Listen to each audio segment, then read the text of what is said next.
कई सालों से 80 घाट पर जमे सिल्ट को हटाने का काम शुरू हो गया है। नमामि गंगे की टीम बीते 3 दिनों से जेसीबी के जरिए घाटों पर जमे सिल्ट को हटा रही है।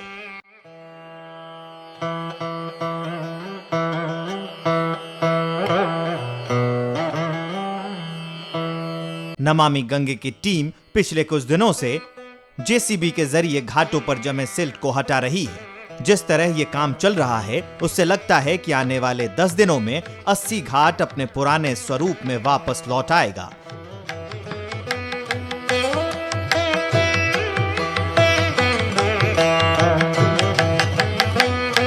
नए 80 घाट के 7 प्लेटफॉर्म और पुराने घाट के 9 प्लेटफॉर्म फिर से दिखाई देने लगेंगे।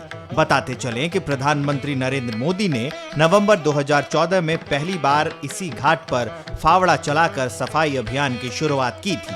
पीएम मोदी करीब 10 मिनट तक लगातार फावड़े से मिट्टी काटकर निकालते रहे।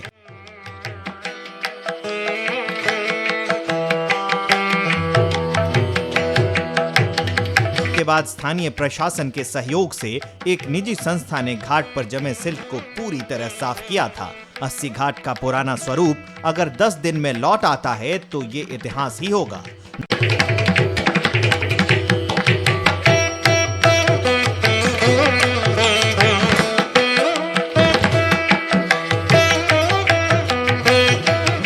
नमामि गंगे ने इस घाट के साफ सफाई की जिम्मेदारी विशाल प्रोटेक्शन कंपनी को दी है। इस कंपनी के ऑपरेशन मैनेजर जेपी सिंह ने बताया कि हम गंगा के पानी और घाट के बीच की दूरी को खत्म कर देंगे। 80 घाट पर इतना गाद होने से गंदगी बढ़ जाती है जो कि गंगा के लिए ठीक नहीं है। करीब 30 फीट से भी ज्यादा खुदाई करने के बाद घाटों का स्वरूप उभर कर आएगा।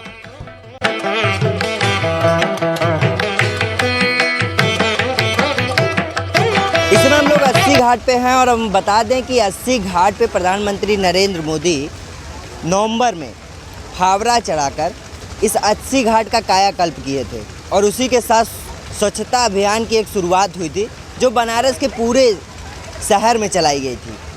आज हम लोग फिर 80 घाट पे हैं और नवंबर का ही समय है जब पुनः 80 घाट का कायाकल्प किया जा रहा है। अब हमारे पीछे तस्वीर अगर देखेंगे तो लगातार यहाँ पे कार्य चल रहे हैं मिट्टी हटाने का। और हम बताइए मिट्टी इसलिए हटाई जा रही है कि 80 घाट पे जो घाटों का प्लेटफॉर्म था वहाँ पे कई बार माँ गंगा के विकराल रूप के बाद मिट्टियाँ जम गई थी जिसे हम सल्ट कहते हैं।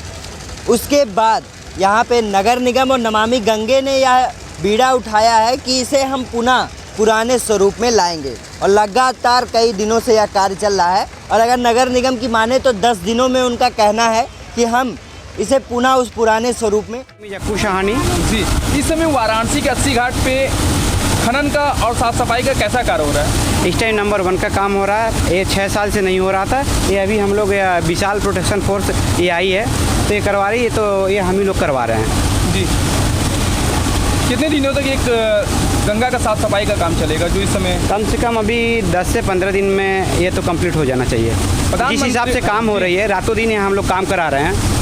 नाइट में भी काम करवा रहे हैं, सुबह भी काम करवा रहे हैं। को प्रधानमंत्री नरेंद्र मोदी काशी विश्वनाथ और खिड़किया घाट का लोकार्पण करेंगे। ये कैसा तैयारी है? ये तो बहुत पहले से बहुत बढ़िया काम चल रहा है क्योंकि अभी तो सारे घाट का क्लीनिंग ही सब चल रहा है। कहीं ना कहीं देखा जाए तो स्वच्छ भारत अभियान के तहत और स्मार्ट सिटी जिस तरह से बनारस का पूरा कायाकल्प चेंज हो रहा है, बनारस फिर से एक सुंदर शहर की तरह उभर के सामने आएगा क्योंकि प्रधानमंत्री नरेंद्र मोदी का संसदीय क्षेत्र होने के साथ साथ उनका ड्रीम प्रोजेक्ट भी है कि बनारस को हम कुछ बेहतर करेंगे। तो वो पूरा नज़ारा आपको इस समय दिखाई दे रहा है बनारस के गली चौराहों पर और ये एक प्रमाण है। आप 80 घाट को देखेंगे क्योंकि 10 दिनों बाद जब ये मिट्टियाँ हट के ख़त्म होंगी तो पुनः 84 घाटों पर माँ गंगा की अविरल धारा सीढ़ियों से टकराती नजर आएंगी। वो बृहंगम दृश्य आपको देखने को मिलेगा।